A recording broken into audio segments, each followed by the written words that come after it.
नमस्कार, मैं शारदा पांडे आसान ज़िंदगी की इस एपिसोड में आपका स्वागत करती हूँ। आज मैं आपको बताऊँगी शिवरात्रि पर्व का मुहूर्त और पारण विधि और थोड़ा बहुत और भी विधि विधान। इसके पहले आसान ज़िंदगी में शिवरात्रि पर्व का पूजन विधिवत मंदिर में करके दिखाया गया है, आप सर्च करके देखें। इस बार की शिवरात्रि 11 मार्च 2021 को धनिष्ठा नक्षत्र में पड़ रही है। तो चतुर्थी जो तिथि होती है वो 11 मार्च को 2:40 से शुरू होके अगले दिन 12 मार्च को 3:03 तक रहेगा। जैसे कि सूर्य उदय के समय जब तिथि चालू हो जाती है तो उसको उदया तिथि बोलते हैं, लेकिन उदया तिथि में ही व्रत प्रारंभ करना शुभ माना गया है। लेकिन महाशिवरात्रि में ऐसा नहीं है, क्योंकि महाशिवरात्रि पर्व का जो विशेष पूजन होता है, विवाह का पूजन, वो रात्रि को होता है। जैसे कि सामान्य मनुष्य का विवाह भी रात्रि के शुभ मुहूर्त में ही होता है, जो कि निश्चित काल जो होता है वो उस काल में विवाह होता है। तो ये काल बहुत शुभ माना जाता है। इसीलिए उदय काल में चतुर्थी तिथि न होने के कारण भी 11 मार्च को ही महाशिवरात्रि पर्व मनाया जाएगा।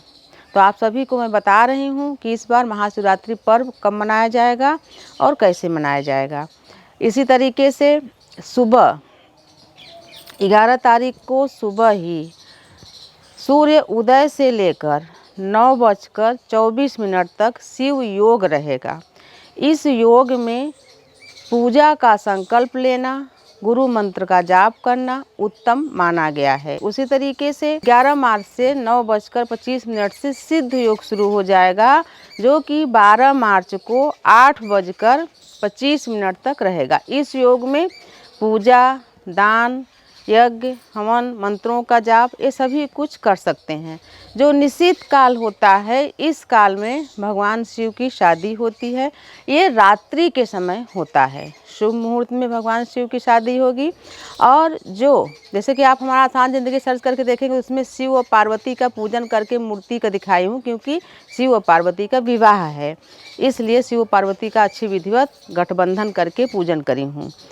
तो इस काल में भगवान जी का विवाह होता है। लेकिन जो महाशिवरात्रि पर्व है, इस दिन सुबह सूर्योदय के साथ ही आप कभी भी सुबह 9 बजे तक स्नान करें। नदी, सरोवर, कूप कहीं भी स्नान करने के बाद गाय के कच्चे दूध से शिवलिंग का अभिषेक करना भी काफ़ी शुभ माना गया है, लक्ष्मी प्राप्ति के लिए, मनोकामना पूर्ति के लिए।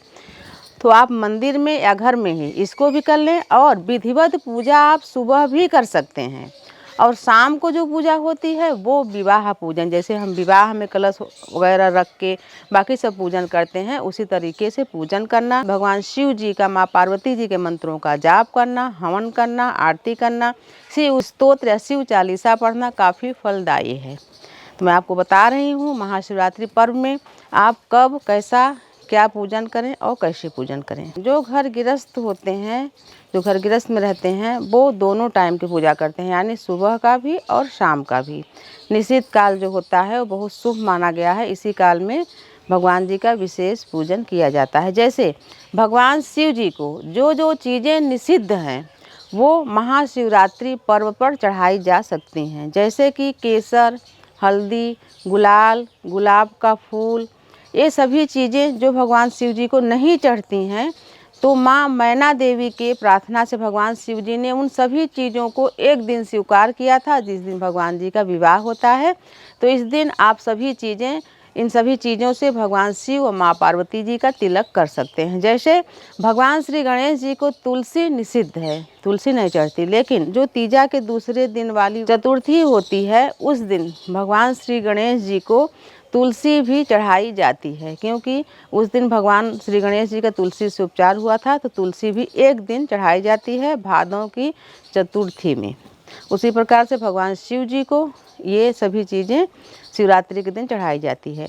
महाशिवरात्रि महापर्व जो आप शिव पुराण में पढ़ोगे तो आपको पता लगेगा कि ये जो पर्व है ये सौभाग्यशाली जो महिलाएं होती हैं उनके लिए है। आप पढ़ के देखना कि सौभाग्यशाली महिलाएं अपने पति की लंबी उम्र के लिए इस व्रत को 13 साल, यानी त्रयोदशी का जो व्रत होता है, इस व्रत को 13 वर्षों तक करके विधिवत निराजली व्रत किया जाता है। जैसे हमसे अभी मैं कमेंट का जवाब नहीं दे पा रही हूँ, हमारा बड़ा बेटा जो उसको समझ में आता है वो देता है। तो तमाम महिलाएं पूछती हैं कि हमको ऐसे कोई बताया है कि उनके पति के ऊपर संकट है या ऐसे कुछ भी है। मैं उनको बताती हूँ कि आप तीजा का व्रत तो करते हो, करवा चौथ का करते हो, पर महाशिवरात्रि का जो पुराणों युक्त है, शिव पुराण में लिखा हुआ है कि जिसके पति के ऊपर थोड़ा बहुत जो कष्ट है वो दूर होता है, आयु लंबी होती है। तो महाशिवरात्रि का व्रत निराजली संकल्प लेकर कि आप 13 वर्षों तक इस व्रत को करेंगी और 14वें वर्ष में रुद्राभिषेक करा के इस व्रत का उद्यापन कर देंगी और भगवान शिव से प्रार्थना भी करेंगी कि इस व्रत को करते हुए हमको किसी भी प्रकार का शारीरिक, मानसिक, आर्थिक कोई भी परेशानी, कोई भी कष्ट, कोई भी रुकावट ना आए। जैसा कि मैं अपना अनुभव बताती हूँ कि मैं भी इस व्रत को 13 वर्षों तक करके 14वें वर्षों में विधिवत मंत्र जाप के साथ, रुद्राभिषेक के साथ इसको व्रत का उद्यापन करी हूँ। तो आप इस व्रत को उठा सकते हैं। मैं आपको बता रही हूँ महाशिवरात्रि पर्व में आप क्या करें, क्या ना करें और कब पूजा करें और कैसे पूजा करें। उसी तरीके से जो निशित काल होता है वो मध्य रात्रि में पड़ता है। तो मध्य रात्रि में तांत्रिक पूजा, तांत्रिक साधना की जाती है।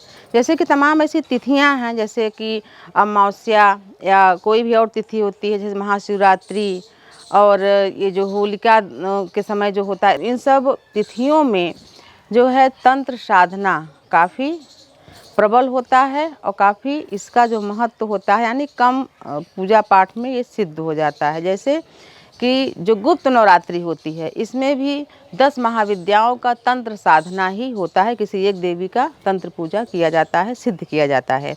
तो निश्चित काल में आप भगवान शिव के मंत्रों का जाप करके तांत्रिक साधना भी सफल कर सकते हैं। जब व्रत का हम शुरुआत करते हैं तो कोई भी व्रत का शुरुआत मायके से किया जाता है। मैं भी अपने मायके से करी थी। महाशिवरात्रि पर्व का जो ये व्रत हमने धारण किया था 1996 में, तभी से व्रत करके 13 वर्षों तक करके उद्यापन कर दी थी मैं। जैसे आपको व्रत करना है तो आप अगर मायके नहीं जा सकती हैं, फिर भी आप जहाँ भी हैं इस व्रत का संकल्प लेकर व्रत कर सकती हैं। और इस दिन स्नान के बाद, यानी जो महिलाएं हैं उनको सिर से स्नान करना चाहिए। अगर वो अशुद्ध अवस्था में हैं तो मैं विशेषकर हर वीडियो में बताती हूँ कि अगर जैसे मैं आपको ये वीडियो दी, जो हमारे पुराने यूजर हैं उनको पता है, जो नए आएंगे उनको नहीं पता रहता कि कितनी बारीकी से मैं पूजा पाठ के बारे में बताती हूँ। तो अगर आप अशुद्ध अवस्था में हैं, सूतक पातक में हैं, तब आप इस व्रत का संकल्प न लें, पूजन न करें। किसी प्रकार का व्रत में आप किसी प्रकार के भी व्रत में शामिल ना हों। अगले साल अगर ये पर्व आएगा तो आप उस समय कर लेंगे। जैसे कि कोई सुना कि चलो हाँ इस व्रत को करने से संकट दूर होता है, तो आप अशुद्ध अवस्था में सूतक पातक है तब भी इस व्रत को करने लगते हैं, तो ऐसा नहीं करना है। पूरी तरह से महिलाएं शुद्ध रहें तो सिर से स्नान करने के बाद भगवान शिव जी का सुगंधित पुष्पों की माला वगैरह बना के, जैसे कि जो भी चढ़ाते हैं, आप आसान ज़िंदगी सर्च करोगे तो पता लग जाएगा कि क्या क्या चीज़ें चढ़ती हैं। सभी चीज़ों को, जनेऊ वगैरह सब चीज़ों का व्यवस्था करके विधिवत पूजन करें। आगे मैं आपको पारण मुहूर्त बता रही हूँ। इस समय मैं प्रयागराज में हूँ, बहुत व्यस्त हूँ। थोड़ा स्वास्थ्य भी हमारा अभी ठीक नहीं चल रहा है क्योंकि सर्दी से गर्मी आ रही है। आगे फिर भी मैं आपको वीडियो देती रहूँगी। जो भी हमारे यहाँ गांव में अरहर वहर की खेती है, दाल वगैरह कैसे बनाते हैं, सब दिखाऊंगी आपको। आगे हमारे साथ बने रहें और हमारे चैनल को सब्सक्राइब करें। हमारा एक और चैनल है शारदा पांडे नाम से, उसमें हम व्लॉग बना के डालते हैं, आप उसको भी देखें। यहाँ के बहुत सारे व्लॉग हैं, आगे डालेंगे। अभी हमारा वो लड़का भी बिजी है इसलिए डाल नहीं पा रहा है। काफ़ी शूटिंग किए हैं गंगा पूजा वगैरह के, यहाँ देवस्थानों का।